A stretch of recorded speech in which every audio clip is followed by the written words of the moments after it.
What's up, my friends in fantasy football fandom? We are back with week 2 of the Harsh Truth Fantasy Football. Along with my awesome co-host, we're going to go over all of it tonight.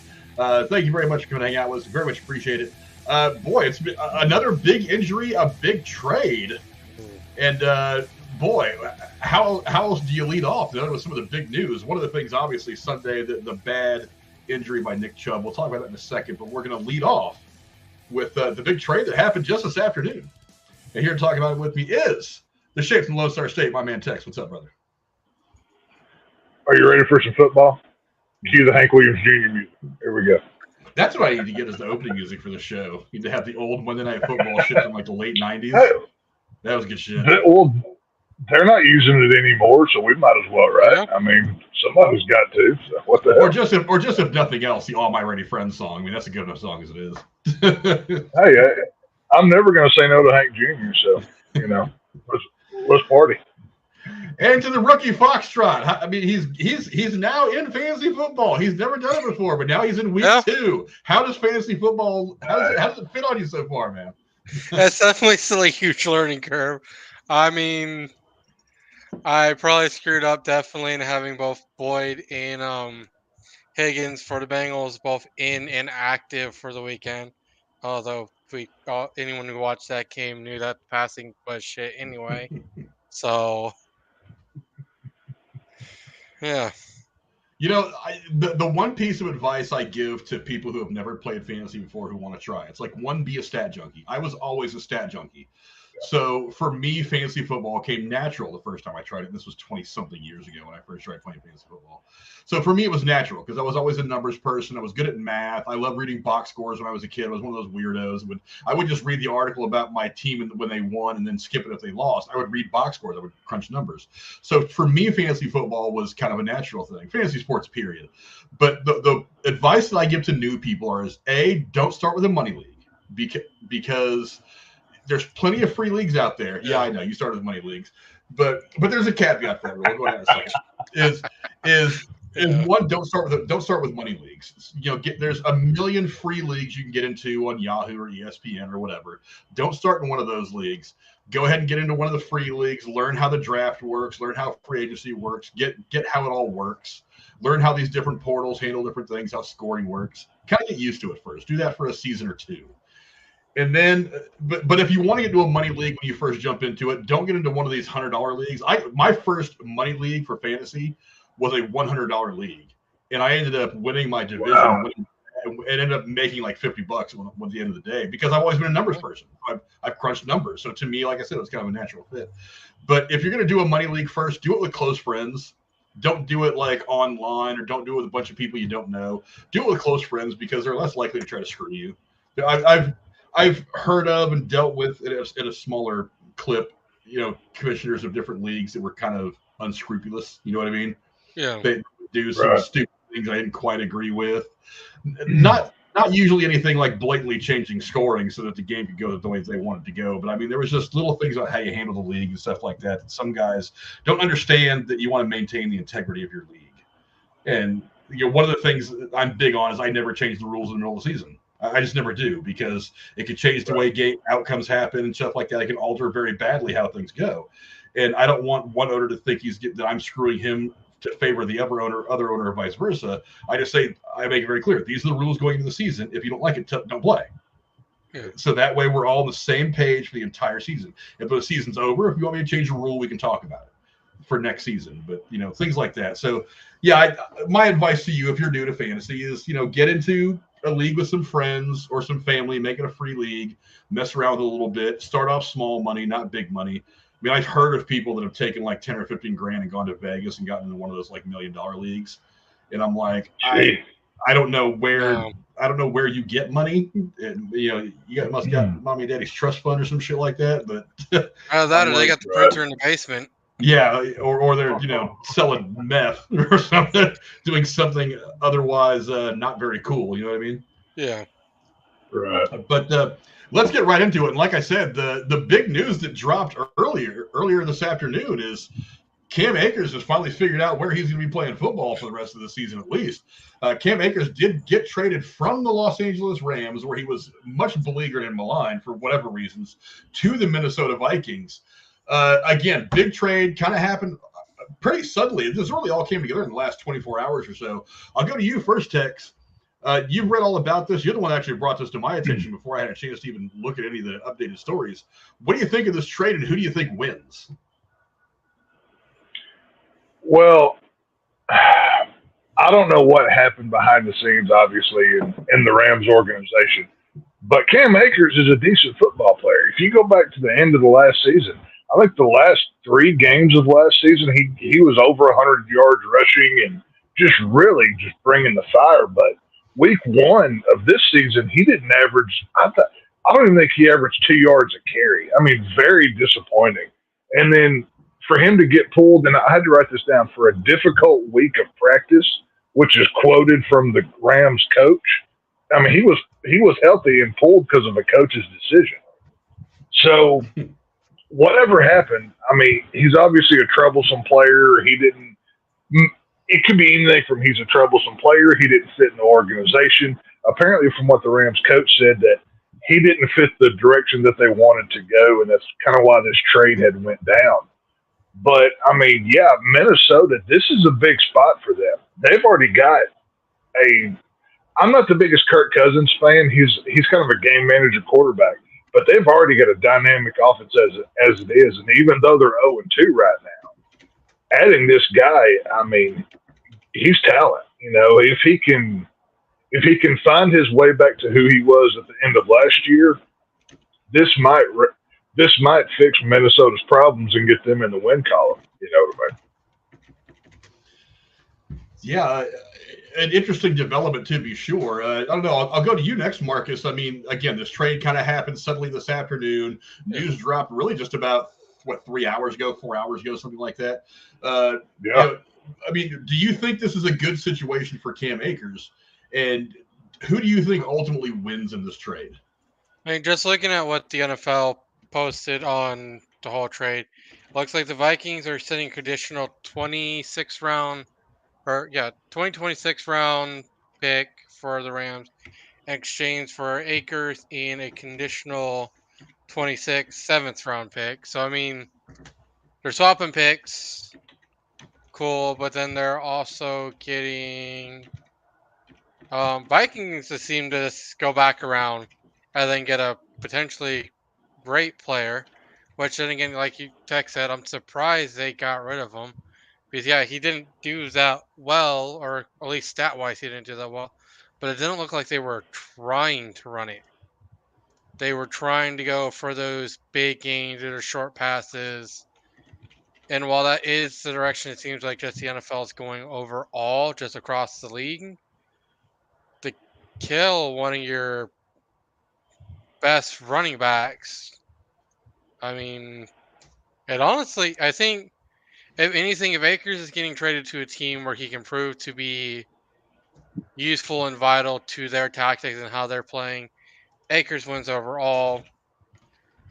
I think the Rams are going to end up coming back on this and regretting their choices. But then again, the only time will tell if this was the best option for them or if this was just a complete bust. Yeah, obviously, it was not he didn't have a good week of practice, so we're going to trade him spontaneously thing. There's been something brewing between Akers and the franchise for a while now. But look, the reality is that sometimes a guy just doesn't want to be where he is, and he becomes kind of a cancer in the clubhouse. So, yeah, your best bet, even if he's a really good player that you want to keep around, your best bet is just to get rid of him. Yeah. And they're looking around at what they've got, and they figure they've got a couple of good running backs that aren't household names yet, but I mean, they have a lot of potential. And you've got this guy that clearly doesn't want to be here. Get something for him. Get him out of the building to a place where he might be happier, to a place where he's going to get his time, to a place where he's not your particular headache anymore. You know what I mean? And just move on. Right. Sometimes it's the best thing you can do. Look, we're sports fans. We've watched sports, multiple kinds of sports, multiple teams for multiple years. It happens once a year in almost every sport that there is that one guy who is just not happy where he's at. So, I mean, you may as well just cut your losses and move forward. For the coach to come out and say he doesn't fit the way that they want to go, you know, for him to come out and publicly say that, that really speaks something. I mean, you know, there's been so many times. I mean, even go back to the Eli Manning situation. He didn't want to be a San Diego Charger. I mean, that was in the draft. He didn't even get on the team yet.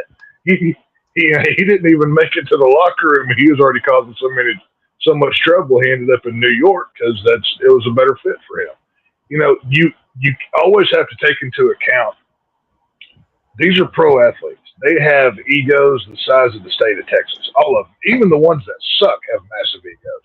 And like, you know, you just said, some guys just don't fit in the system and they become a cancerous cell, and you got to cut it out and send it away.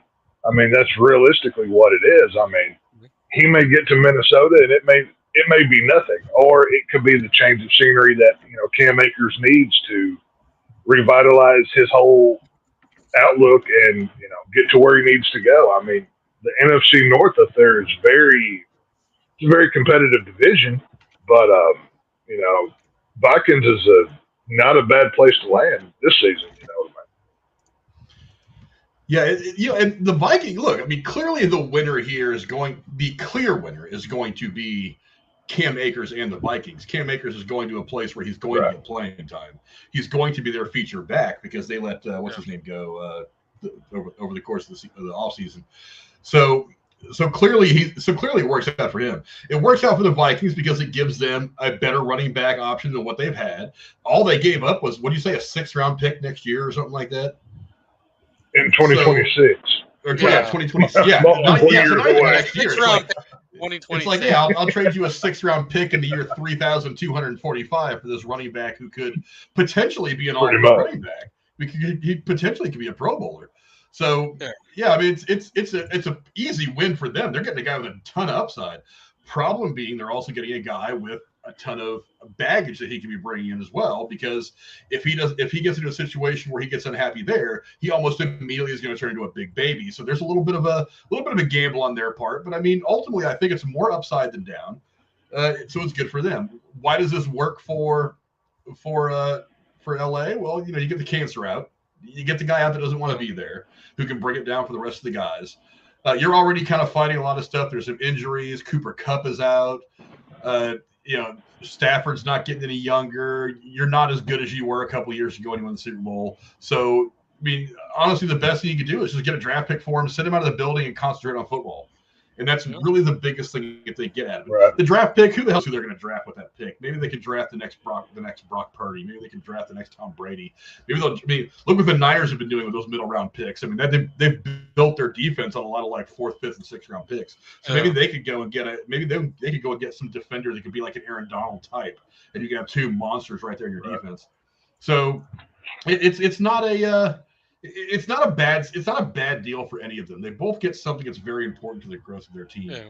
But like I said, the problem is Cam Akers. Is he going to be in a good mood?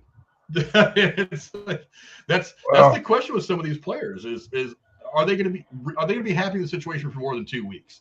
Because what's going to end up happening if the Vikings end up going on a long losing streak, and he doesn't put up some very good numbers, or if he finds out the offensive lines isn't as good as he wants it to be, he starts complaining in the press because he's clearly one of those guys. He starts complaining in the press. It creates animosity, and then next thing you know, they're like, anybody want this guy for like a bundle of, you know, dirty towels and like a washing machine? Just get him out of my building. Or they just end up straight cutting him. So, I mean, that's the worry if you're the Vikings. Is, am I getting a guy who's going to be happy and wants to be here and play, or am I getting a guy who, as soon as he misses, you know, one little stat, that he's going to turn into a big crybaby? That's the worrisome part. You know what I mean? Yeah. I don't know, but I mean, ultimately, Tex. I mean, if you were the GM, do you make this trade? If I'm the GM of the Vikings, I think considering how little, this is kind of like the Trey Lance situation. You're giving up. I mean, for Trey Lance, they gave up a 4th round pick. For Cam Akers, they gave up a sixth in 3 years. You take a gamble on it. I mean, right now the Vikings are 0-2 in their division. They obviously need some kind of slump buster here to get this thing back going to that 13-team win that they were last year. So, if it works, you look like a hero. And if it doesn't, like you said, hey, we'll take an empty Gatorade jug for him. Just get this guy off my team, whatever it may be. So, yeah, I mean, this is one of those moves that, like I said, not week one Cam Akers. That's not the guy I want. I want the guy that was at the end of the last season putting up big time numbers.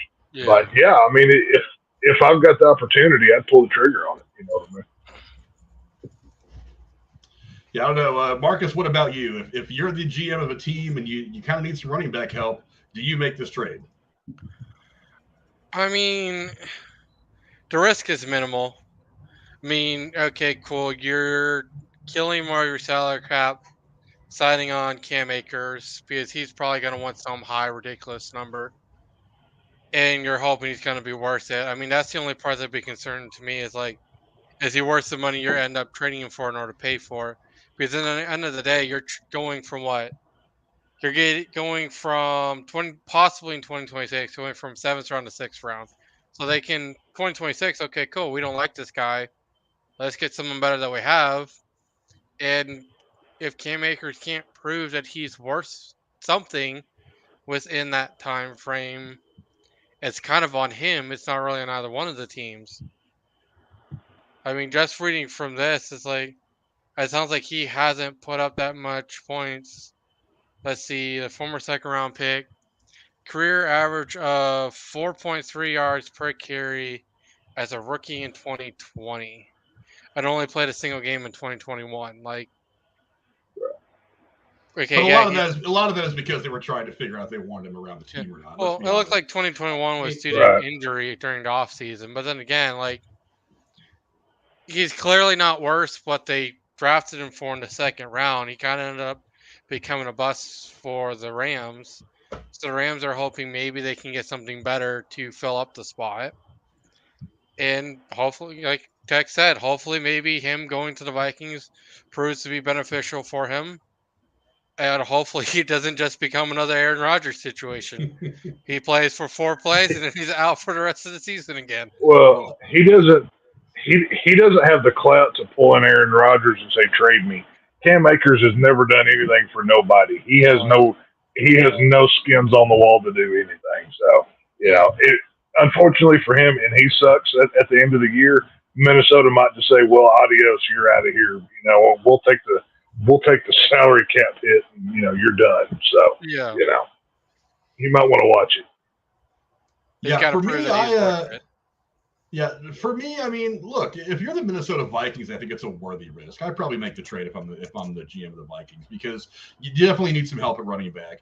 Kirk Cousins isn't getting any younger, so if you're going to make a legit run with him, and I think they're a decent team, they're a good upper mid-level team. Yeah. Are they up there with the Niners, the Eagles, and all that? No. The Chiefs, no. They're probably not good enough to get to the conference title game, and maybe not win it against one of those teams. But honestly, the Cowboys I think would probably beat them. Niners I think would definitely beat them. Sure. I mean, the Eagles would probably beat them. I mean, it's going to be tough getting out of their division sometimes, let alone getting through the playoffs. But I'm still betting on Minnesota to win the division. I still think they win the division, honestly. If I'm them, I make this trade. I mean, look, you try it out for the rest of the year. If it works, great. Maybe he's happy and he wants to sign a long-term deal and you can keep him around for a while and it's a good position for everybody. Or if it doesn't work out this year, you say, okay, it cost us a 6th-round pick in 2374. We're not going to give a shit about that pick anyway. We're going to go ahead and cut this guy loose, get somebody in the draft, see what's available in the free agent market, and then just move on. So it's a good experiment right now. It doesn't cost them a lot, which is the nice thing. So, I mean, like I said, 6th-round pick in 5 years or whatever it is, and other than whatever money you're taking on, it doesn't really cost much. I don't even know what his contract is, to be honest. But I mean, it can't be so bad that they wanted to. Yeah, it can't be so bad that it chased them away. You know what I mean? But anyway, go down the comments below. Let us know what you think. Cam Akers is now officially a Minnesota Viking, having been traded from the Los Angeles Rams. His tenure with the Rams is over. Hey, he got a Super Bowl out of it because he ran for almost 1,000 yards and like I think 6 touchdowns or something like that. The year they won the Super Bowl. So he's got a ring. Yeah. I mean, it ended up not being so bad for him. Next year didn't go so good, but whatever. Question coming in from Untamed Music. He said, I just traded Mostert, Najee, and Love for Ramondre, Fields, and Gainwell. I don't know. What do you think, Tex? I think Love is way better than Fields right now. And he also says it's a 14-team half PPR and 1 quarterback. 1 quarterback, I certainly want Love more than Fields right now. Just based on the first 2 Yeah. games. Based on the first 2 games, I want Love more than Fields. Yeah, based on what Jordan Love has done this season, I would rather have him, slinging my football than Fields. Gainwell, I think I would have rather had Mostert, Najee, and Love than Ramondre, Fields, and Gainwell myself. But, hey, whatever works for your team, you know what I mean? I'd rather be on the other side of that trade. Well, Najee hasn't done a great deal yet, but I have a feeling by the end of the year he can still run for 800-900 yards at the end of the year. He's got some real potential though. And to top it off, he's got a rookie quarterback who might want to hand the ball off to him a little bit more, a couple more plays a game, and hit him out in the flat as that valve receiver, that last guy in the looks. So I like Najee. I love Mostert right now because he was part of my 200-point outburst in our sleeper league. But he was in my lineup this last week, so I like him right now. But the reality is, he's on a team that's going to use him a lot. Is he going to run for 1,200 yards and double-digit touchdowns? Probably not. My ceiling on him is probably 650, 700 yards, 5 touchdowns somewhere around there, maybe a little more, maybe a few more touchdowns. But he's a guy who's a killer flex. He's not an RB1, I don't think, but I think he's a killer flex option, probably one of the better ones. And he's going to have a couple games where he blows it up and runs for 100 yards and a couple of touchdowns. And hopefully that's going to come later in the season during fantasy playoff time. I don't know. I personally would want to keep Mostert, Najee, and Love. Love over Fields for sure. Ramondre, I don't know what he's done this year, to be absolutely honest. I'd have to go look. I don't have him on any. He's not on any of my rosters. That's probably why I'm not looking at him that much. I don't have. I do have Gainwell on 2 of my teams, I think, but I think I've only started him on 1 of those because that particular team is kind of stacked, and he hasn't really been a factor for me this season. But Fields, I think he's going to do well. Like I said, gun to my head, I'll take Love over him. But he's a good quarterback. He's got a good gunslinger arm in that backfield back there. He can produce some good numbers for you. But hey, hope it all works out. If he just picked up Keith Gainwell's, he's already rolled out for Thursday night due to ribs. So okay, cool. You're dropping a guy to pick up an injured dude. Well, sometimes you pick guys up for later in the season. Even this time of year, I'm looking at the last 3 or 4 games of the season. And if they have killer matchups, I might get that guy and sit him on my bench just to have him for the fantasy playoffs. So if you're thinking that Gainwell's got a bunch of great matchups the last 3 or 4 weeks of the regular season, then that makes a little bit. That's a logical way of thinking things. Right now, I want Love more than Fields. That's for sure. I don't know. Like Najee, I think is going to get hot. I think, especially if the Bengals keep faltering and the rest of that division seems to fall apart. Because other than the Bengals, I don't really like anybody in that division. So, and the Bengals haven't looked that great. So, I think it's the Ravens to lose at this point. To be honest with you, I think the Ravens, even if they don't have a good year, they can probably still win that division. Assuming, Macaulay Culkin looking idiot over there doesn't decide to actually play football this year, meaning Joe Burrow, and I'll be yelling about him later. But I think it's Baltimore's division to lose at this point. That's real. But go down in the comments below. Let us know what you guys think. Was that a good trade or not? Go down in the comments below. Let them know. Let's see. What am I doing next? I'm in the wrong set of pictures. Now, obviously, it's second week, and another big injury makes the news, not necessarily because of the saga concerning the player, but because it was one of those injuries that just every NFL fan just it hurts. It hurts to watch. Right. And that was Nick Chubb. You know what, Tex, you're about my age. I mean, you remember? I was watching TV. You might have been too when you were younger when Theismann hurt himself. You probably remember many years ago, Niners Raiders first Monday night game of the season. A guy named Napoleon McCallum, the running back for the Raiders.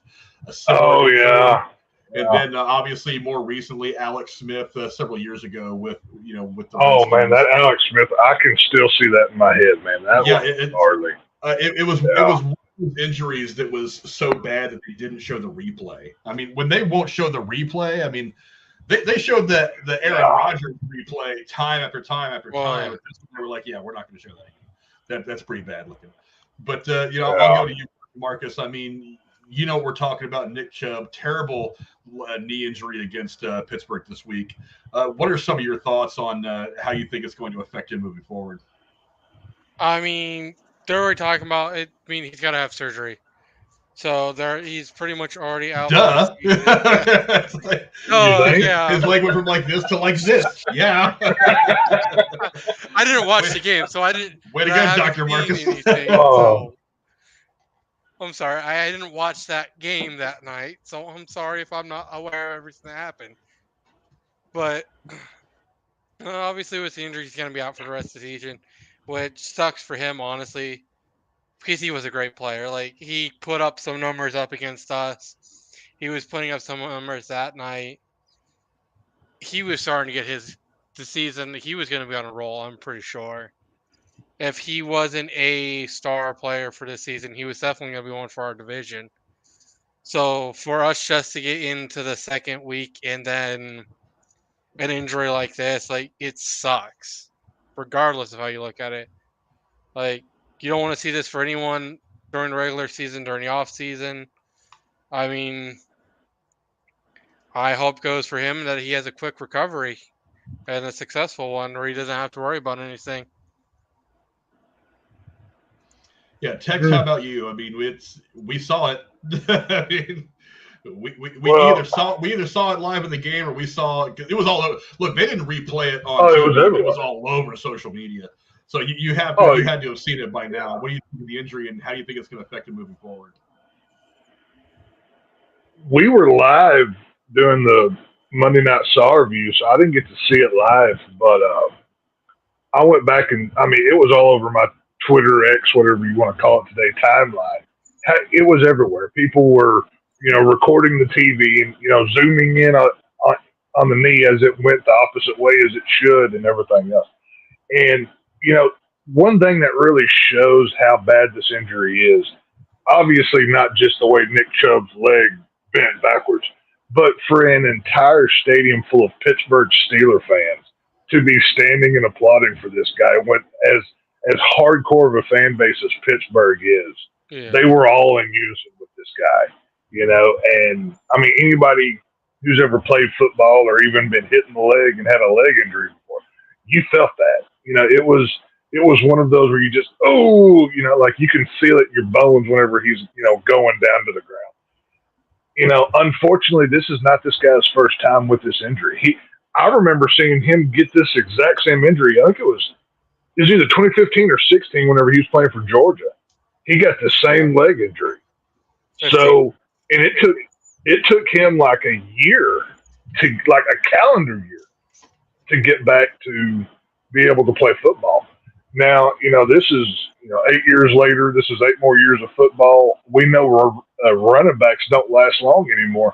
Most running backs really don't make anything much past their rookie contract these days. But he may never play football again. I mean, this is a real possibility here. For to get 2 injuries like that. I mean, he tore 3 ligaments in that knee. That doesn't heal quickly. You only have 3 ligaments in your knee. Right. That's what I'm saying. He tore them all. Right. Right. He went seriously. He went gangbusters on this one. He full sent that thing. But you hate to see it for any football player, but that's the game that they sign up for. This is what they play the game. This is why they make the big money. If he ever plays again, I'd be surprised because I mean, this is a horse that's had 2 leg injuries. Normally, they get shot in the head after the first one. So, I mean, good luck. He's got a lot of work to get back to the pro level. You know what I mean? Yeah, that's a terrible comparison to make, but I understand what you're saying. Well, you get a little. I get what you're saying. We get it, but I get what you're saying. A little rough, but I get what you're saying. Look, for one, I mean, my thoughts and prayers go to Nick Chubb. I mean, that I've hyperextended my knee a couple of times, like low grade, and I can tell you right now that's some of the most pain I've ever felt. I mean, it shot from the last time I did it I was relatively young. I was probably in my early 20s, playing some games with some buddies, playing basketball, and hyperextended my knee a little bit, and that pain shot clear up through my hip, up my side. And that was low grade. That was just an annoying hyperextension. That wasn't severe damage. So that sucks. That's some of the most pain I've ever felt. So my thoughts and prayers with this guy. I mean, I can't imagine what it felt like in the moment. Granted, he's in the middle of the game, so there's a lot of adrenaline pumping. Maybe that helped, but I mean, it's just a terrible thing to have happen to anybody. And Tex, you said that even the fans in Pittsburgh were chanting his name and cheering and trying to show him some love on the way out. Pittsburgh and Philadelphia are 2 of the least hospitable places to be an opposing team. Not even just football. I mean, we all know the Santa Claus. They threw snowballs at Santa Claus in Philadelphia and all those stories and stuff like that from the 70s. They threw 80s. Batteries at the Cowboys. Yeah, I mean, I hate these people. They're horrible.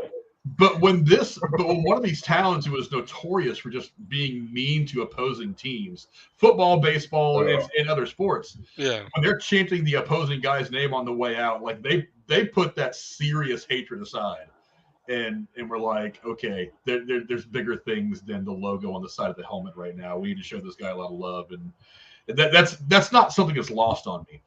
Now, as far as his healing is concerned, I mean, I mentioned Theismann. His career was over.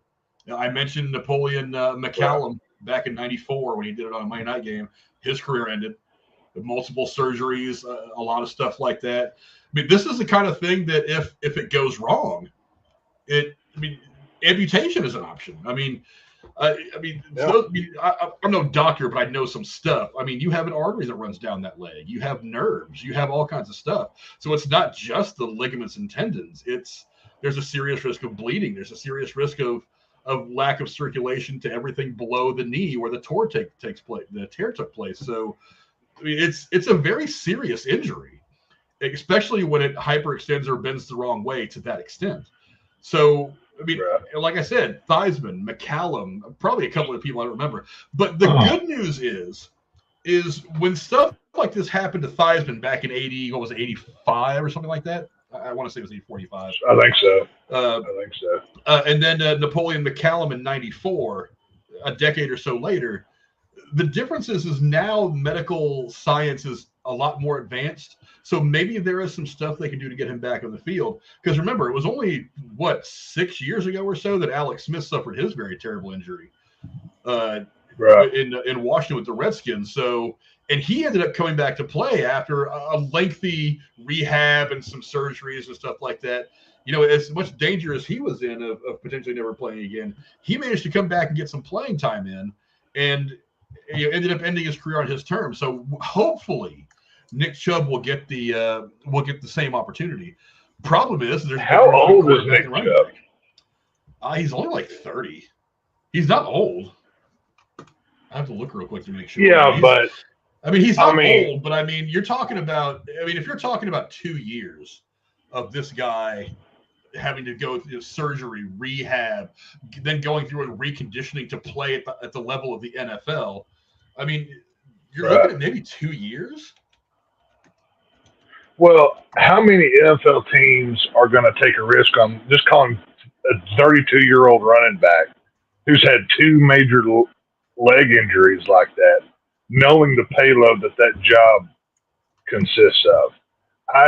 That's why I say he may. Yeah. Okay. Well, even at 27, yes, we've advanced medically to the point where there's a lot of stuff that they couldn't do in 2015 or 16 whenever the first time this happened. But I with as many running backs are out there already, I don't know. I mean, I hope he got a good deal and he saved his money from what he's done so far, because he may not get another big contract. You know what I mean? That would be my biggest worry for him. Yeah, I mean, Marcus, what do you think? Is he going to come back and play again, or is this unfortunately the end of his career?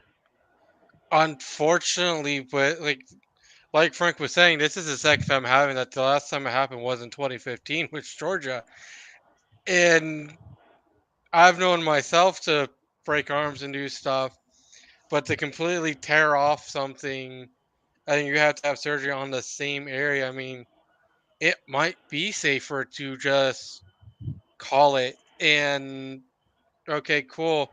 He has a great career just in the NFL in general, and you just call it and you end it.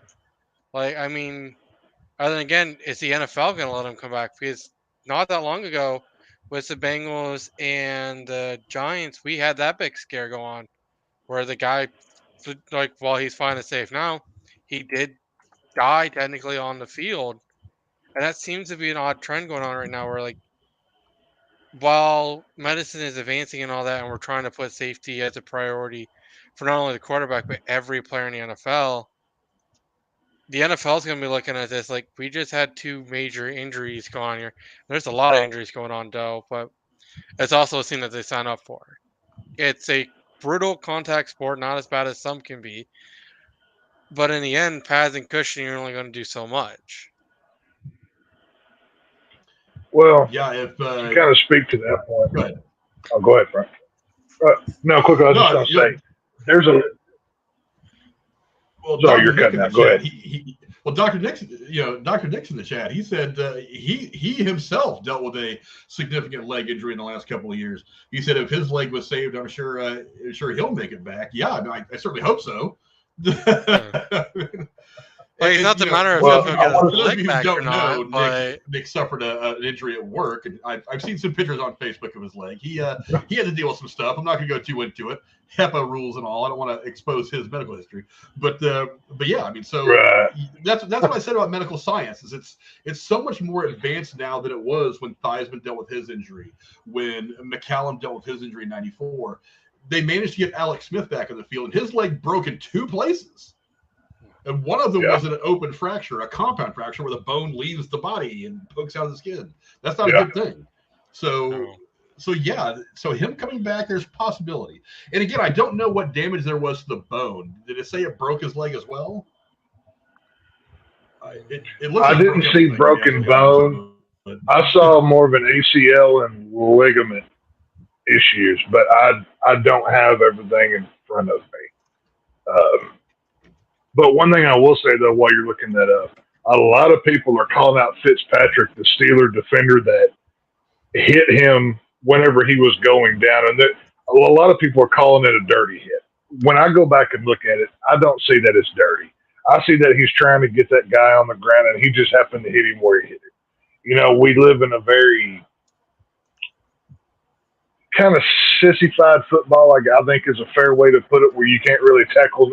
You can basically only tackle from here to here. That's the only place you can hit anybody anymore. And anytime somebody takes a hard hit, they want to call it dirty and, targeting and blah, blah, blah, or whatever. But I don't think it was. I went back and watched it a few times, kind of studied it a little bit. But I think Fitzpatrick was good. I don't think he meant to intentionally hurt the guy, I guess is what I'm trying to say. You know what I mean? So, well, you've got sometimes the dirty hits are clear.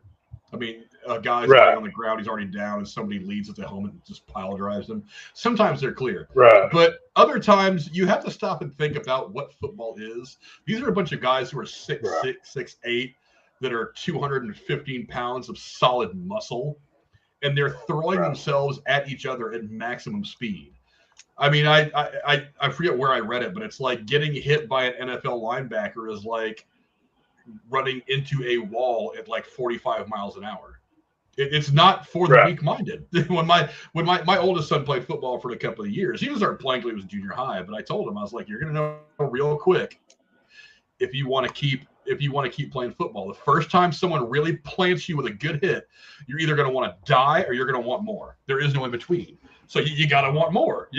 but that's, you got these guys out there. They're giants. I mean, I used to work with a guy who played football at Ohio University, not Ohio State, but Ohio University. Okay. And at Ohio University, not one of the big power schools, but Ohio University, a mid-major, if there is one in college football. And that guy was and I'm about 6 foot. I think that's where I maxed out before I got older. I'm about 6 foot. He had me by at least a foot, and probably by about 150 pounds. And that guy was so much faster than me. He was big, he was fast, and I was like, and you couldn't play in the NFL? I was like, you weren't good enough to get drafted? I was like, good God. It's so crazy. But I mean, look, I really hope Nick Chubb comes back. I don't think it was a dirty hit. I think it's just you tackle the guy with a football. That's the name of the game. Right. And the reality is, if you want to blame somebody, blame the NFL. They've been on this thing about, rightly so, about concussions and hitting up high and stuff like that. That the only real avenue you have to tackle somebody now is down low at the legs, and the legs are awfully damn vulnerable. I mean, they've got those little thigh pads that don't really do much. Well, there's no knee braces to keep your legs from bending the wrong way. If somebody like Minka Fitzpatrick falls across you or has to tackle you low, so the NFL has to do something to allow. They need to start teaching better tackling, to be honest. I learned how to tackle better when I was a teenager playing football. Heads up tackling, well, not just stuff that. They taught us, wrap up tackling. Nowadays, so many guys want to throw their bodies at the ball carrier. It's like you've got some of these running backs can bounce off you. I mean, unless you hit them real clean, these guys are going to shrug you off as you're trying to truck stick them, and they're going to run for their 30 yards of touchdown. You got to teach better tackling. Well, but I don't know. To me, it's pretty obvious the conditioning that the NFL is putting in place these days is nowhere near what it should be. We're in week 2 of the NFL, and look at how many of your star, important, key role players are out. We've had Travis Kelce, Joe Burrow. The list goes on and on. Nick Chubb. There are so many key guys that, number one, they don't look ready. We've got 3 weeks of preseason, and the first week of football, most teams look pretty sloppy. I mean, realistically, they should have been ready by that point. And not just that, but I mean, I don't know a fantasy football player that isn't being riddled with injuries right now. After every game, I'm just hoping there's not cues or player unable to perform next to my guys, because they are literally falling by the wayside. So I mean, they're ruining the integrity of the game to an extent, because they're just so tender these days. I mean, it's kind of ridiculous, but that's what they wanted. Part of me thinks it's just a rough sport. No, it is. We don't cry of course when it's an a MMA rough player. We don't cry when an MMA player gets his nose broke, or an MMA fighter gets his nose broke. Right. We understand what it is. Right. And again, you're looking at a bunch of guys who are 6'5", 6'6", that are 200-something pounds of pure muscle that are hitting each other as hard as they can. I don't think there's any amount of conditioning you can do to fully prepare the human body for that kind of thing. No. But look, I mean, early in the season, sometimes guys will get hurt. Look, they condition like crazy during the off season. There is no rhyme or reason behind injuries like this. They just happen. It's unfortunate, but the reality is, I hope Nick Chubb comes back, and gets a chance to at least finish his career. But it's I don't know, if the leg didn't break, if all it did was some ligament damage, then that's actually the best case scenario. I mean, you're looking at a year and a half of some surgeries, some rehab, and then conditioning to get back into football shape, and then he can probably come back and play. But I also don't know. This is the same knee that he busted up in college in 2015. So I don't know if his prior injury history is going to make his convalescence from this a lot harder or make the road longer. I'm not 100% sure, but hopefully it's just ligament damage and stuff, and he's not going to have too many screws and plates and all that put in, and the bone's not too weak. Again, no doctor, not an MD, but yeah, I mean, hopefully. Don't even play one on YouTube, right? Yeah, don't even play one on YouTube. I watch a couple of guys on YouTube. That's the closest I got to med school. But yeah, hopefully he comes back. I hate to see a guy's career end like this, even if it's for a team that I don't generally cheer for. I hate to see a guy who's got so much football left in him see his career like this. It's really unfortunate. And Dr. Nick says, I just saw a specialist, and he said if I got hurt 10 years ago, I would have lost my leg. That's how fast the medical advances happen. Yeah. That was 10 years ago. To say nothing about 1994 and Napoleon McCallum's injury for the Raiders, or Theismann's injury back in 80 whatever, things like that, or and Alex Smith's, just 6-7 years ago. So that's how fast the medical stuff moves. So yeah, props to your doctor, Nick. I'm glad that all worked out for you. I'm glad you had the healthcare you needed, and hopefully Nick Chubb Nick does too. Yeah, he's got those team doctors that are paying for it, all that, and he's got all kinds of specialists. But I mean, sometimes the specialists in the world can't fix what's broken. So hopefully Nick Chubb comes back. I hope he does. I hate to see him career like that. That would just be sad. But go down in the comments below. Let us know what you think. Is Nick Chubb's going to make it back to the NFL? I certainly hope so. I think it'd be a better thing for the NFL, and it'd be great for him and for his family. But moving on now, let's get on to some of the waiver targets. Was that what I was doing? Yep, the waiver wire targets. So getting into the fantasy discussion now, the fantasy portion of the show. It's been interesting. It's been interesting first couple weeks in the NFL. One of the more interesting weeks. First couple of weeks that we've had in a while. A lot of guys out there on the waiver wire that could be gotten. I don't know. I'll start with you, Marcus. Who are you targeting on the waiver wire this week? I mean, I'm not actually targeting anyone other than high scoring points. Like, looking at maybe some of the rookies, because we've got so many injuries going on with starters. Some of these rookies might have a chance to come out of the woodworks and like, hey, thank you for drafting us. Here's why this was a good thing to do. And maybe one of them come around, and some of them will probably prove that they're just a bust. They had a peak in college, and that was all they were good for. And maybe one or two of them pull out, and they show that they were worth reaching for or grabbing them, even though they were newer or they weren't that high of a score. I mean, just before we started, I grabbed on Marvin Mims. He's a rookie straight out of Oklahoma. He's starting out as a wide receiver for Denver. I'm hoping he does well. He was only projected to do 2.7 last week against Washington, put up 20.3. So maybe he'll have that much of a luck against Miami this weekend. Yeah, Tex, how about you? Who are you looking for in the waiver wire this week? Do you think you get your team some much needed points? Well, I've got two. Well, I've got three. I've got Jaden Reed. He's the wide receiver for Green Bay. With Christian Watson going down, this guy's being pumped up to the first position. He already put up some good numbers, but with that Jordan Love, the way he's throwing that ball around, I'm seeing a lot of people are picking him up. I was lucky to get him on a couple of my teams, but the two main ones that I got this week. Jake Ferguson, and these are both Cowboys, by the way, the Dallas tight end. He is quickly becoming a favorite target for Dak Prescott. He got into the end zone this past weekend. The dude moves well. He's kind of becoming the Witten, what Witten was to Romo. He's kind of becoming that for Dak, which I think is helping with, cut down on the interceptions and stuff that Dak likes to throw. But the main one that I was happy to get is Brandon Aubrey, the Dallas kicker. I don't know if you watched the Cowboy game Sunday. Dude got 5 field goals and one of them for 55 yards. I mean, this guy went from, I think they said he was a soccer player and then he played like 1 year in the USFL. And then he was basically a walk-on to the Cowboys. And dude's just nailed it this weekend. I picked him up immediately because my kicker sucked. So I went searching for him, and I picked him up in a few leagues. But I don't think he's too highly rostered. I think Aubrey was like 56% or 57% rostered at the time when I got him. So if he's still available in your league, those would be the 3 names I would say go check out because I think they're going to do something here.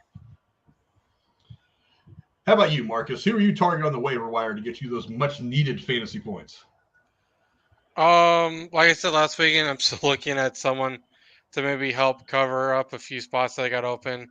I'm hoping Aaron Jones will play this weekend, but still questionable. So He was one of my higher pick guys in my draft, so it's kind of sucks that he might be out for 2 weekends. But otherwise, like Frank recommended, I'm just okay, cool. Go to the player list, unclick free agents, running backs. Who scored the best points out of last week, or who's predicted to score the best for this one? Are they available? Nope. Okay, cool. That sucks. Like, I want to hope that maybe one of these rookies will work out, or one of the guys I do, but I don't have my eyes on anyone in particular. I'm watching and just trying to learn this season and get more on my feet. Just instead of just skimming the water, like I'm getting both feet in and I'm trying to learn this very complicated setup. Is it's not just okay, cool, I can watch the stats, but it's like, okay, well, which ones do I actually need to be paying attention for? And then it's just like, okay, cool, I watched this week, or I look this year. It's like, okay, did they play them last year? What were their stats looking like? Could they have a chance of pulling these ones off again?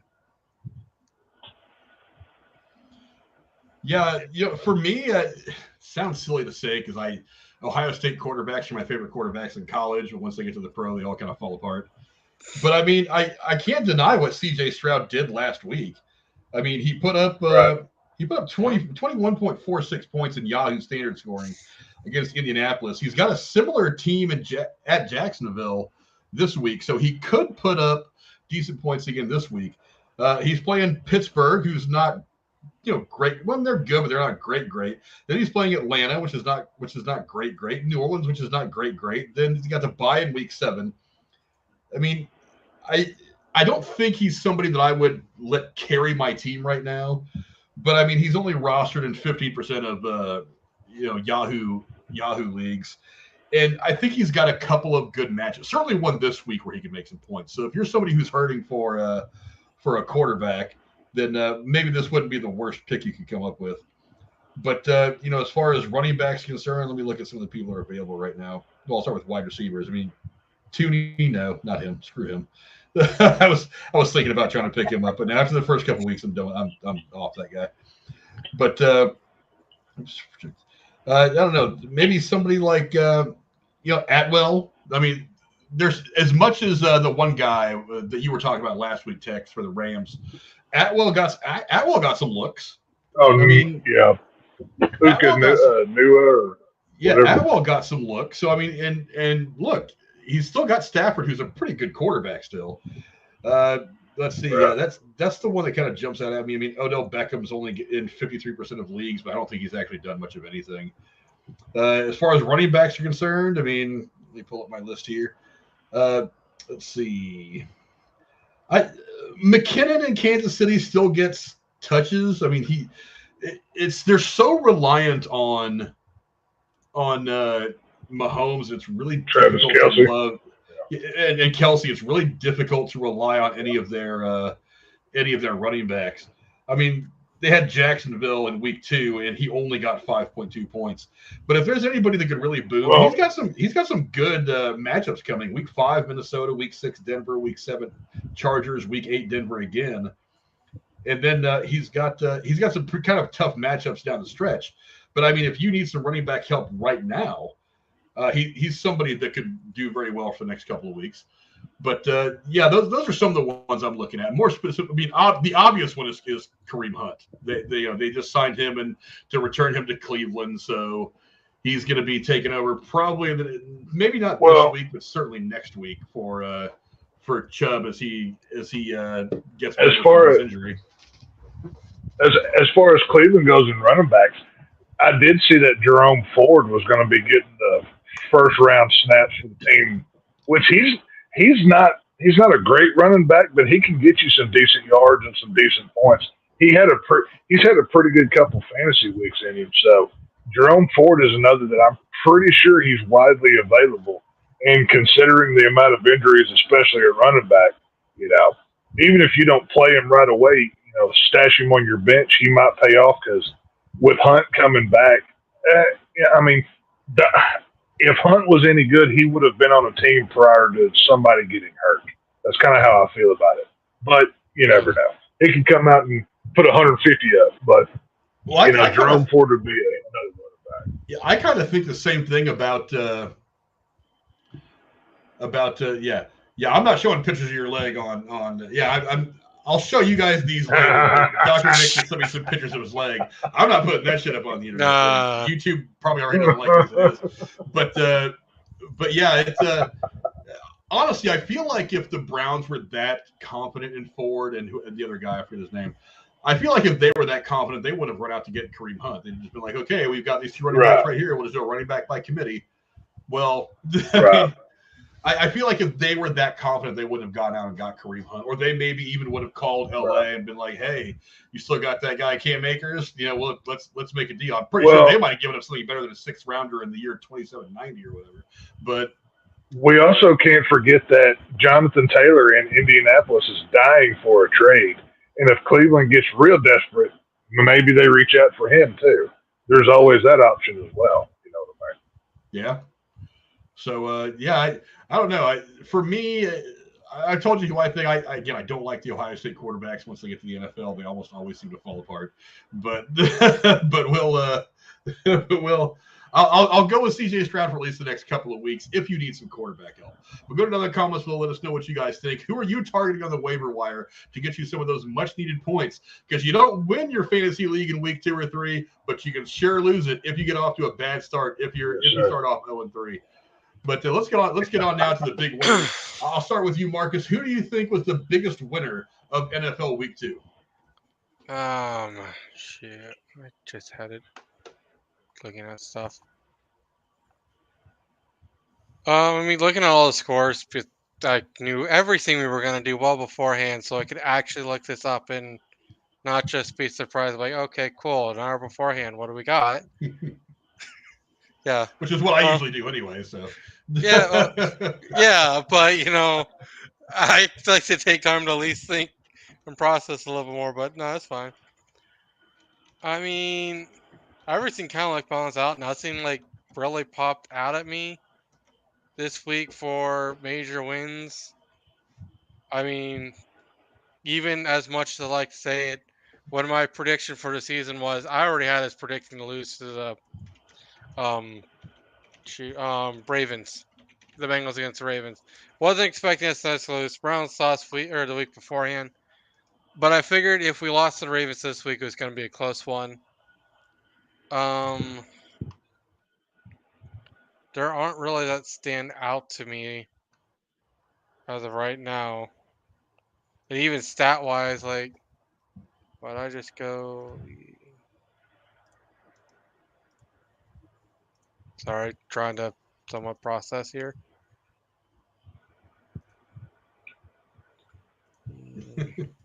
Well, I'll tell you what. Well, I'll move on to Tex real quick while you look at some numbers that you might want to look at. Yeah. Or whatever. Tex, who do you think was the biggest winner for you, fantasy-wise, in the NFL in Week 2?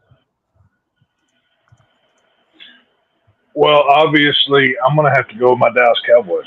I have their defense in multiple leagues, and they held them.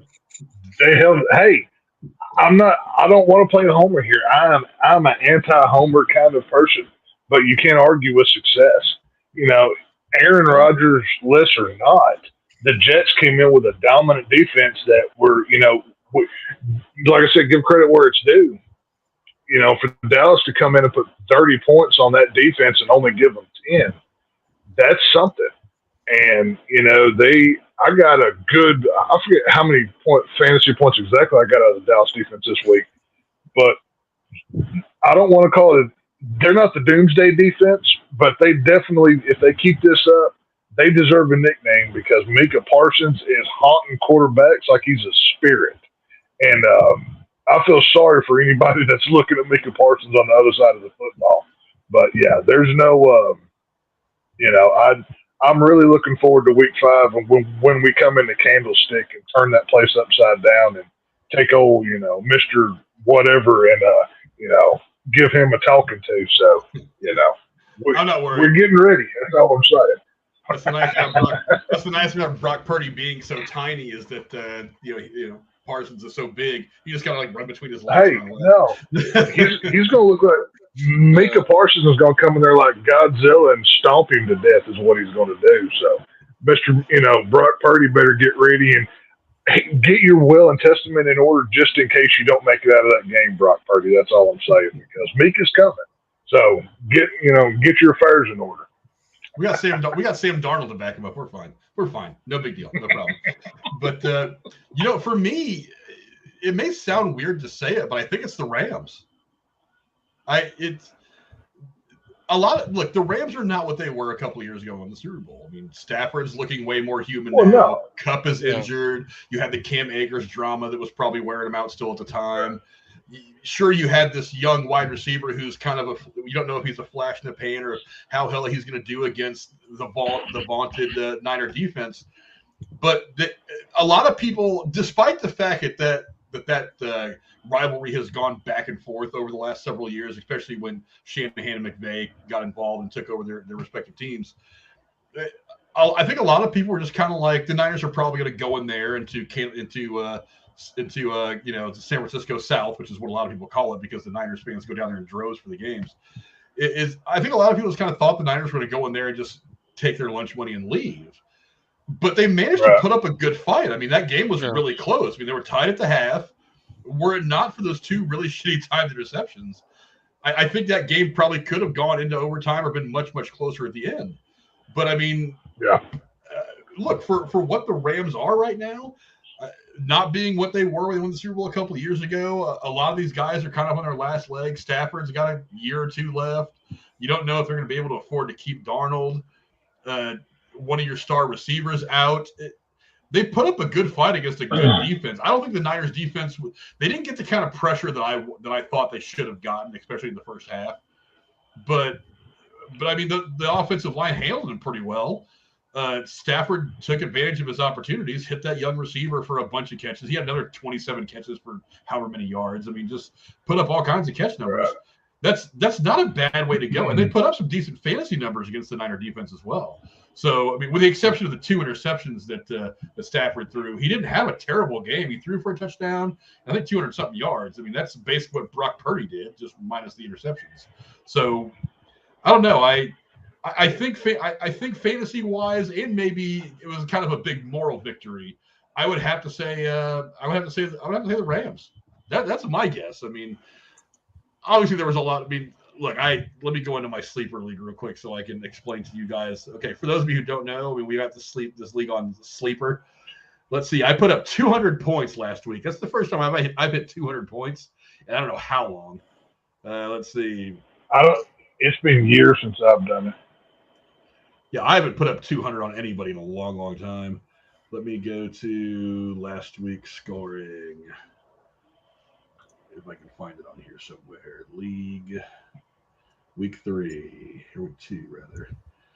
Yeah, I put up 200.66 points. I started Cousins.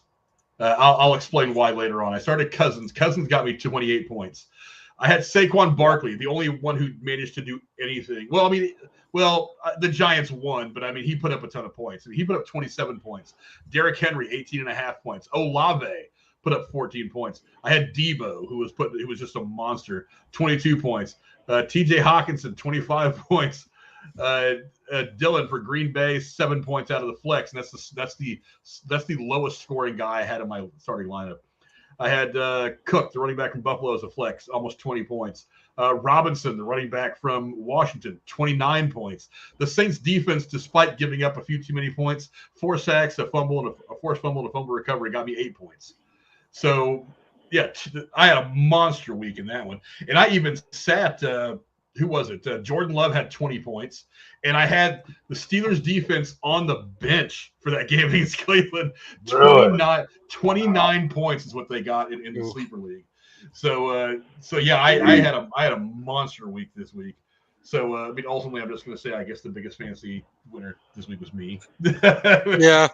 And the best part is I did it against my buddy Frank Juvenello, who, you know, me and him are competitive with each other to the point where we don't brag whenever one of us beats the other one. We just kind of look at each other and go, "We had the next one." Men know. Men know that. But yeah, I had a monster week. But and I'll go into why I had Cousins in the lineup later. But yeah, there was some pretty killer. Look, the guy Robinson, the running back from Washington, Look, a great story. I love the fact that he seems to be their number one, or at least their, if not their number one, kind of their lead back in the running back by committee thing. I'm glad to see him back. He's the one that got shot in a leg or something like during the preseason last year. So we tried to break into his house. I'm glad to see that he's back, full strength, doing well. I hate the fact that he's doing it for Washington because I just don't like that team right now. But yeah, so I never liked it. Yeah. Well, you're a Cowboys fan. You have rivalry things. I understand. Trust me. But yeah, let's move on now to the. It's time. Are we panicking yet? I need to have an alarm sound for this thing. But is it time to panic? Look, it's week 2. You don't want to panic just yet, but are you hitting the panic button on anybody? Tex, I'll start with you. Are you hitting the eject button on somebody? I'm hitting the panic, not the eject, because I know if I get rid of this guy, I'll never get him back. The Mr. Macaulay Culkin, Joe Burrow up there, who Mr. Same Face, I'm going to start calling him because he shows no emotion, even when he gets paid $300 million basically and goes and takes a crap on the field 2 weeks in a row. Yeah. I've got a couple teams that I've built around this guy, and he is absolutely doing nothing. I mean, obviously, I know he got the calf injury in training camp, and I guess it flared up at the end of this last game. But Cincinnati just looks flat. The whole team they don't look like Cincinnati right now. I mean, week 1 we saw Josh Allen. He wasn't doing well, but he seems to have corrected the ship for now. Patrick Mahomes has kind of gotten it together, but Joe Burrow, he's just, I don't know what his deal is. He's not right. Cincinnati, the team looks off right now. There's with the Ravens look good. Lamar Jackson, he's looking like he's back to freaking MVP form right now. And it's, if Joe Burrow and the Bengals don't get it together, they may get buried so far they can't catch back up. You know what I'm saying? Yeah. I don't know. What about you, Marcus? Is there somebody right now that you are very, very worried about? You are hitting the panic button on, and you're about to give up on just after week 2. Yeah, like I brought up earlier, Aaron Jones and Braylon Cook. Not because they don't seem like they're bad players. They did pretty well for me in week 1, putting up great points, but they both got injured. And I can't just put them in IR like I wish I'd rather do. And it's kind of the same way as Frank's going. It's like, I don't want to drop one of these guys and be like, okay, cool, they actually play this weekend and then put up hell at 5 points. Because I kind of, like, after our last stream, kind of thought about it, and it's like, wasn't sure about keeping the New York Giants. So I dropped them, picked up the quarterback for Washington. Well, came back to bite me in the butt because he put up a lot of points this weekend versus Trevor Lawrence with his fumble and everything, only getting me about 9.2 points. But otherwise, I don't think I'm going to slam on him yet. I'm going to hold out. I got them on my bench for this weekend. Hopefully, maybe they're signing them at least practicing, even if they don't play. Getting news or something about them practicing is better than nothing. Slam the button on getting rid of one of the Bengals wide receivers, because I had both T. Higgins and Tyler Boyd. And like Frank said, with the way the Bengals, as much as I am a Bengals fan, Hoo Day, all that stuff, it ain't looking good for like, yeah, sure, we went 0-2 at the beginning of the last season too, but I don't think they were division games. They were just, okay, cool, who are we up against? And I wasn't upset. But these were 2 division games that we just lost. And to just act like they're not going to matter that much isn't something we can just do. It's very concerning when I'm looking at these numbers. We only scored 3 touchdowns for those games. 2 of them were T. Higgins, and then the other one was for Stroot. Yeah, Jay Stroot for a punt return. Honestly, that was the best play of the game that I saw so far while watching that game. Wasn't even someone on the offense, just a punt return team guy we have back there. Best play of the game, and honestly, that's kind of sad. Hey, Yeah. you got to have special teams, man. That's Yeah. 1/3 of the game right there. Yeah, for me, I was even bragging about this in the chat of one of my drafts. I drafted Derek Carr. Oh yeah.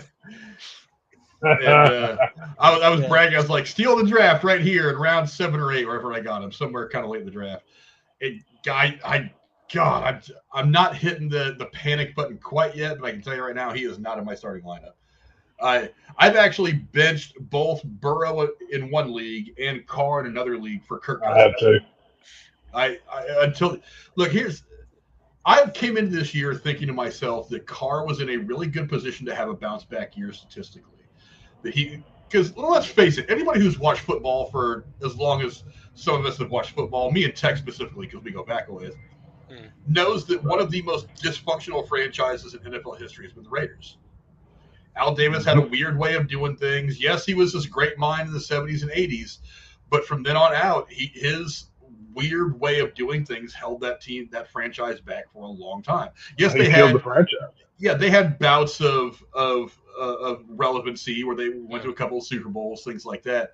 But just the way that he was running that team was kind of running on the ground. It was very dysfunctional. And I thought that getting away from that dysfunction to a city that was willing to embrace him, to a team and a franchise that was way more stable, at least on the surface, that was way more stable, was going to help him out a lot. And he had weapons. He's got Kamara. He's got Chris Olave. He's got who's the other receiver? They got Thomas. I mean, he's got weapons and added. He's got opportunities there to pick up a lot of stats. The first 2 games have just not been good. There's no rhyme or reason as to why they just haven't been good. And I don't know if it's him. I don't know if it's just the team hasn't come together yet. I don't know if it's scheme, but it has not worked out at all. I mean, right now, Kirk Cousins on the Sleeper app is slated to get just short of 19 points, and Carr 13 points. And Carr's playing Green Bay, which is not like the toughest defense in the world to play.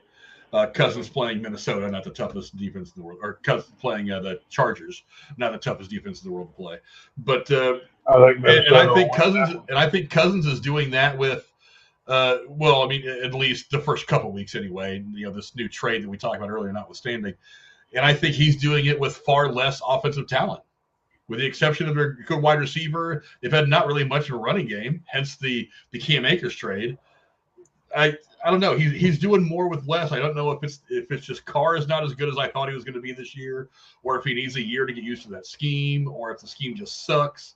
I don't know. I have a feeling that when what's his name comes back, Alvin Kamara, that when Kamara comes back, it might change the offense a lot, and maybe that'll help. That's why I'm not hitting the dump button on this guy just yet. But I don't feel comfortable putting him in my starting lineup right now, even against defenses. I think he should come up. I've got Kamara on one of my teams. I believe his suspension over in week 4. I think he can come back in week 4. I think he comes back week 4 or something like that. Okay, yeah, that's what I thought. Whenever he comes back to that offense, he's going to come out with a fire under his butt. He's had to sit this and everything else. So that's going to open up a lot. Right now, you can basically tee off on the New Orleans offense because their running game is really not much of a threat. Kamara can come back week 4 against Tampa Bay. Okay, yeah, that might be a fun game to watch. But no, without Kamara there, they don't have a balanced offense, and their opponents know this going into it, so they can just bear down on that quarterback, and it's going to be hard to do anything because New Orleans ain't nobody. This is not the team of Drew Brees and everybody else. This is a very much of a different organization now. But yeah, no, Carr's not going to do anything in New Orleans.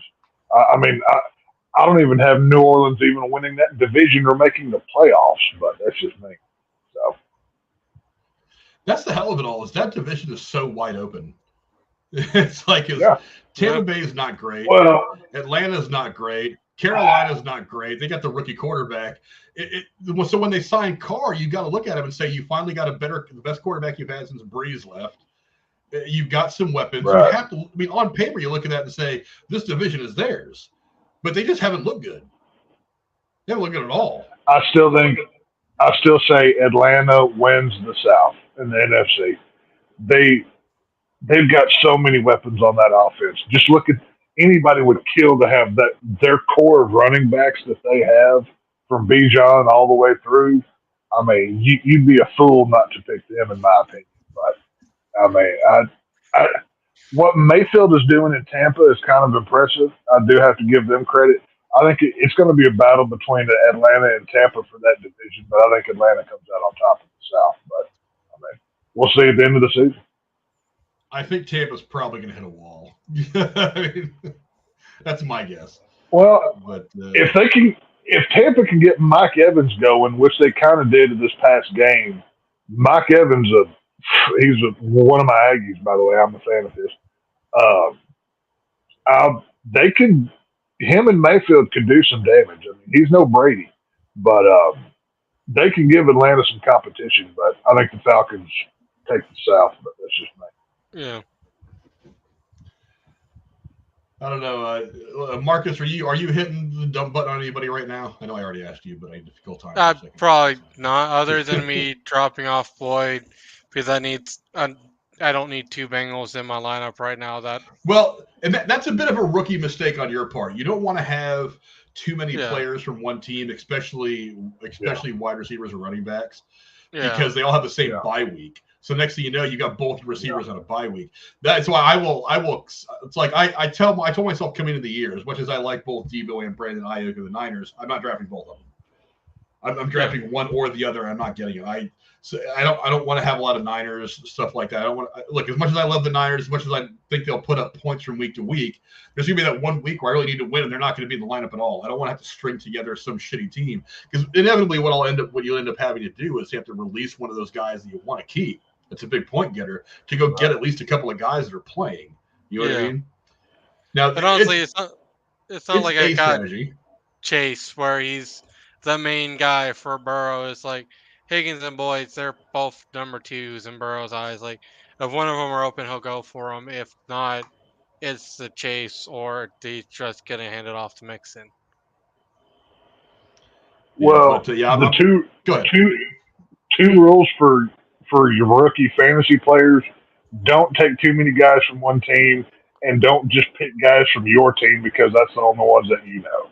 Do a little research before you go into it, because it's really easy to say, "Oh, well, I know blah blah blah blah blah blah," and you just pick your homer team, and they're all your favorite, whoever you may be, and then they suck, and then you lose the season, and you waste all your time.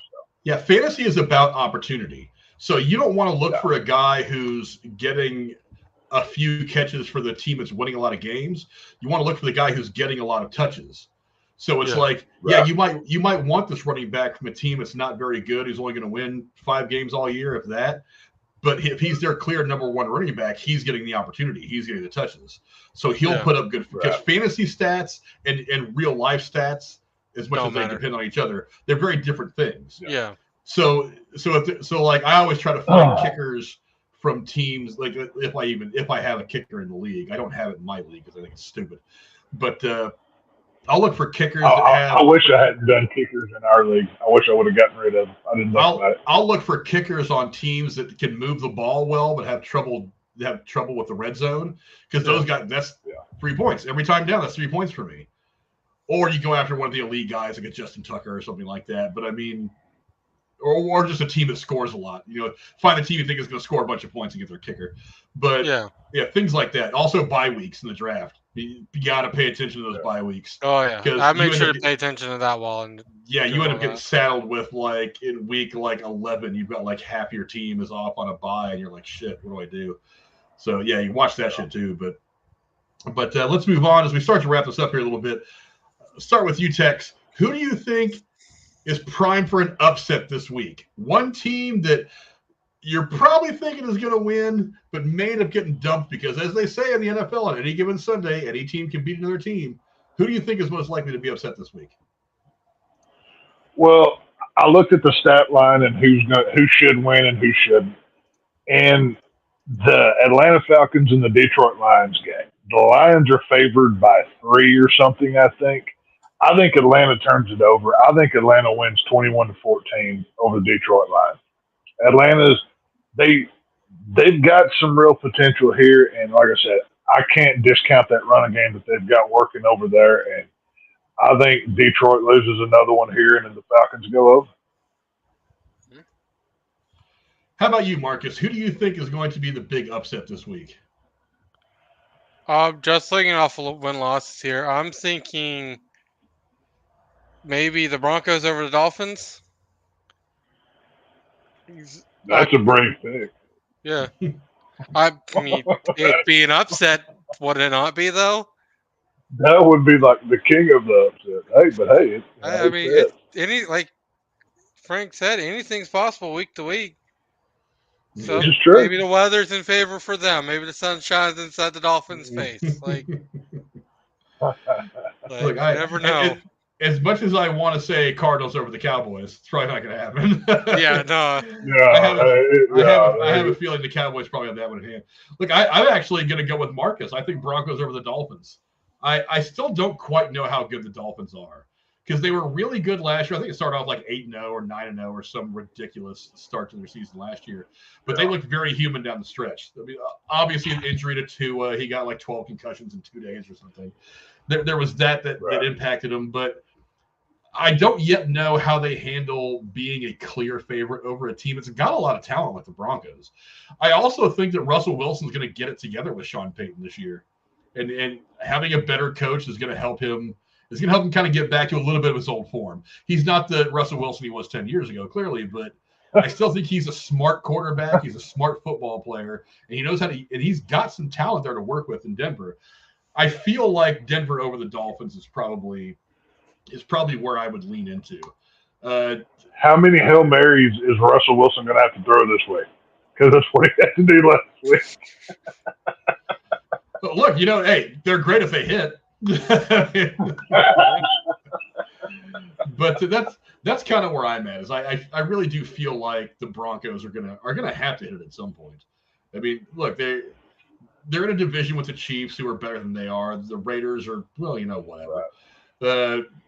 They're in a conference that's got several teams that are better than they are. But I really do feel like if they're going to pull out a surprise win this year, it's probably going to be against either Miami or possibly the Chiefs sometime later in the year. I don't know. Yeah. TSS, I don't even want to hear it. You beat me by 30 points. I don't want to hear anything out of you. You can just hush in that comment section. I don't even want to hear it. A win's a win. Win's a win. Yeah, that's true. Hey, credit where it's due. TSS did.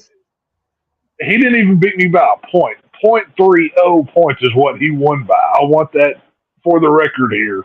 Just saying. I'll get you later on in the season. I lost. We got beat. Tex, we talked about it. I lost. Was it this week or last week? I lost this week. I lost what? Because Carr, by the way. I needed Carr to go into Monday night and get me 7 points.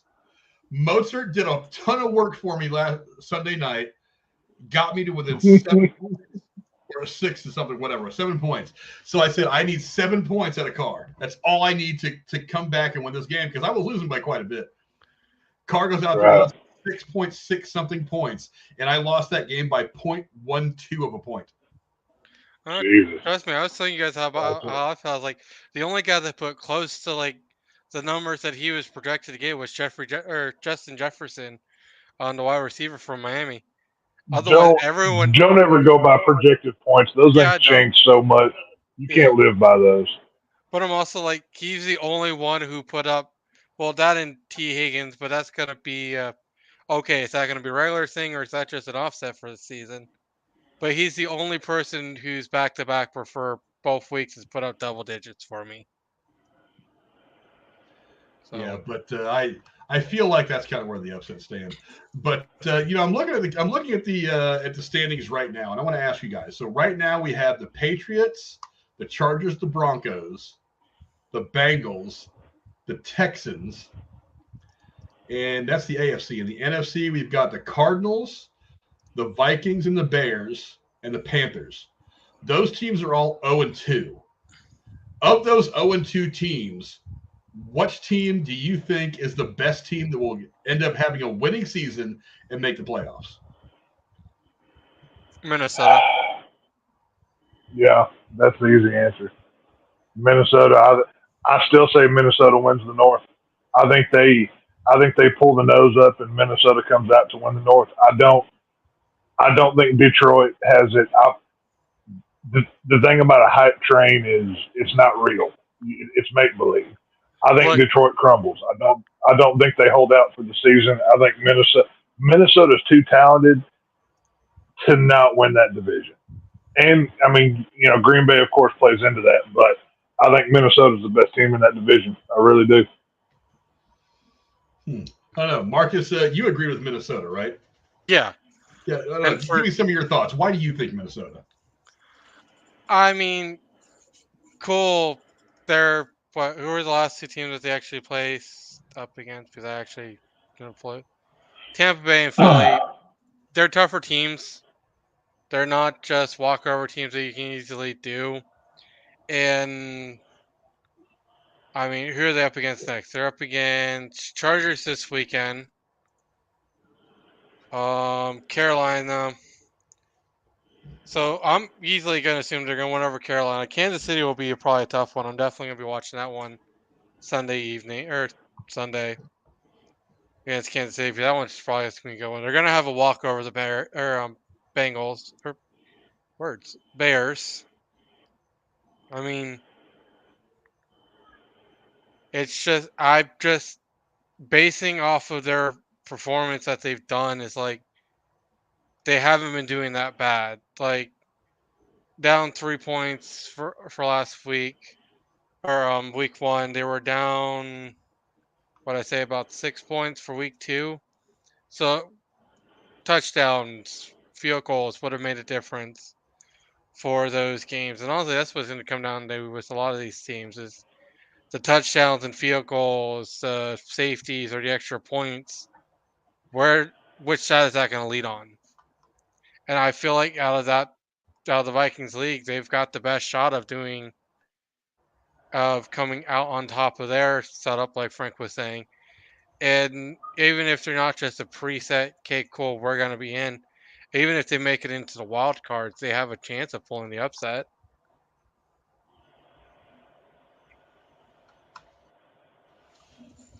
Fair enough. I'm going to agree with TSS. I mean, right now, I think they're going to blow it up soon. I think it's the Bengals. Right now. I could change my mind depending on what week 3 ends up looking like. But look, I'm rooting for them. There's a recent history. The Bengals started 0-2 last year, and they ended up making it to the AFC title game. They're in a division that I don't have a lot of confidence in. I don't think Baltimore is that good. I think that Pittsburgh is good, but I think they need a couple of years with Kenny Pickett to build the team around him before they start to really challenge again like they did through all the Roethlisberger years. I don't like the Browns at all. I just don't, especially because they lost their running back. Yes, they signed Kareem Hunt, but it's going to take a couple of weeks to get him kind of in the rhythm. I still think they're the class of the division, but one of the things I think is going to end up happening is there's way too much potential for explosions in that offensive lineup. Yeah. One of these days, they're gonna flip the switch. They're gonna find it. They're gonna find their rhythm, and they're gonna drop 60 points on somebody by accident. It's just gonna all start clicking. So I'm not overly worried right now. If we get into like week 4 or 5 and they've only got one win, I'm gonna be like, okay, maybe this just isn't gonna be the Bengals' year this year. And you can blame it on a lot of things. Maybe people finally figured them out. I mean, the Bengals were so bad for so long. I mean, even after a couple of consecutive trips to the AFC title game and the Super Bowl appearance, maybe people weren't quite watching them as closely as they should have. But now they are because they know that Burrow's good. They know they have Chase. They know they've got a good receiving core there, period. Yeah. They've got Mixon, who's a pretty good running back. He's better than average, certainly in the NFL. Yeah. But I think I think people are gaming. I think people are game planning for him a lot differently. So maybe that's one of the reasons why they're struggling the first couple of weeks, or maybe it's just maybe they're just a slow starting team. I mean, like I said, it happened last year. They started out 0-2, then they went on a tear, ended up going to the conference championship game. So So like I said, once we get to week 5 and they're 2-3 or 1-4, I might change my mind and maybe agree with you guys with Minnesota. And Minnesota is a logical pick. Don't get me wrong, but right now I can't abandon the Bengals like that. I can't abandon them that easily. I mean, lots of teams have started 0-2 and made the playoffs. Lots of teams have started 0-2 and won the division. They started 0-2 and almost made it to the Super Bowl just last year. Yeah. So that's kind of my thought on the whole thing. But go down in the comments below, let us know what you guys think. Who is the best 0-2 team in the NFL right now? I named them off earlier. Who do you think is the best 0-2 team and why? How well do you think that team will finish by the end of the season? Do you think they make the playoffs? Do they at least finish 500? Go down in the comments, let me know. And that's a good place to start wrapping things up for tonight. I want to thank my cool, awesome, wonderful co-host for coming to kick it with me tonight. My man Marcus, what's up, brother? You got anything going on the internet yet? You get your gaming stuff together? I'm looking at possibly starting up a series here in October once the game releases. City Skyline 2 is supposed to drop by then. I'm hoping to play that. Nice. Twos, Frank recommended. I'm possibly trying to look at getting a group of people up together to do D&D style stuff because I kind of just want a DM, but I also just like playing D&D, and I would like to have a much more concurrent game sets in the groups that I'm already with. But otherwise, just hanging out here with you on Wednesday nights. Talking some football with the fellas. Into the shake from the Lone Star State, my man Tex. What do you got going on, my friend? Monday night, conclusion of Monday Night Saw. Jeremy and myself will be breaking down Saw 3D, Jigsaw, and Spiral. Obviously, Saw X comes out the end of this month, so we are deep diving those films for y'all to maybe save you from having to watch all 9 films. You can just watch us talk about them and get caught up. So, just come give us your views and clicks. We'll appreciate it. But other than that, I mean, whenever we're reviewing stuff here, I know we've got a review tomorrow, and I mean, we're giving you 4 days a week of content, around here these days. So, there's plenty to watch. Yeah, thanks to all of you who voted in the poll, all 10 of you. I asked, how did your fantasy week go? 60% of you said meh, 30% of you said great, 10% of you said straight poop. I feel very sorry for the person that said straight poop. I voted meh. I went 2-2 this week. That's not bad. I mean, I'm 2-0 in one league. I'm 0-2 in another. I think I'm 1-1 in my other 2 leagues. But it's early still. It's early. I have confidence in my team. You know what, Tex? I'm really surprised. This little experiment that we tried, just letting the draft auto draft for the league that you started up just to see how it worked out. I was actually really surprised. I've actually got some decent results out of that. I'm not gonna lie. It's worked out so far for me. I can't really complain. I haven't won a game in that league. I haven't won a game yet. I'm 0-2, and I'm not happy about it. So I'm never doing another auto draft league ever again that I don't have control of. I don't like this. So, Yeah, I'm 0-2 in that league. Okay. I'm 0-2 in that league, but I've put up decent points and I've got good players. So I have a feeling that it's all gonna work out at some point for me. Mikkel is 2-0 for reasons I don't fully understand, but we'll fix that. Mikkel hasn't played anybody after this week.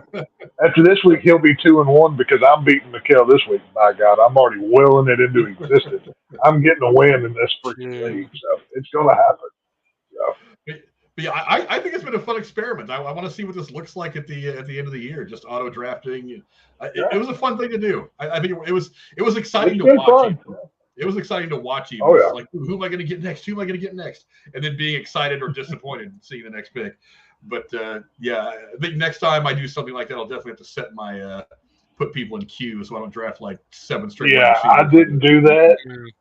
I went in completely raw. I didn't queue anybody. I wanted to truly let the computer pick for me. And the computer, it gave it, then it took away. But, we'll see how it all shakes out in week 17. But whatever. It is what it is. Yeah, but thanks for coming to hang out with us, guys. We very much appreciate it. Go down in the comments below. Let us know how fantasy season is going for you guys right now. We'll be back here a week from today, going over week 3. Probably talking about the Niners drubbing the New York Football Giants, and probably talking about the Cowboys drubbing our division rivals in Arizona. Apparently, they're trying to go 0-16, and hopefully, we're talking about the Bengals getting back in the win column. So that way we can all be happy as we stand here and talk football with you next week. Cowboys 31, Arizona 10. Mark it down now. That's what it's going to be. 10 whole points, really? It's a lot of. Man, you're being generous there. I'm being generous. I'm giving them one touchdown. Like going into the fourth quarter, we're going to stop them out. Then we're going to put the backups in, and they run down and get one. And then they can have a field goal, but that's fine. It's all good. We'll see you guys later on. Until then, adios. Go Cowboys. Until week 5. Week 5, the Cowboys own New York. We will soon own San Francisco too. So yeah, you can have that shit in the streets.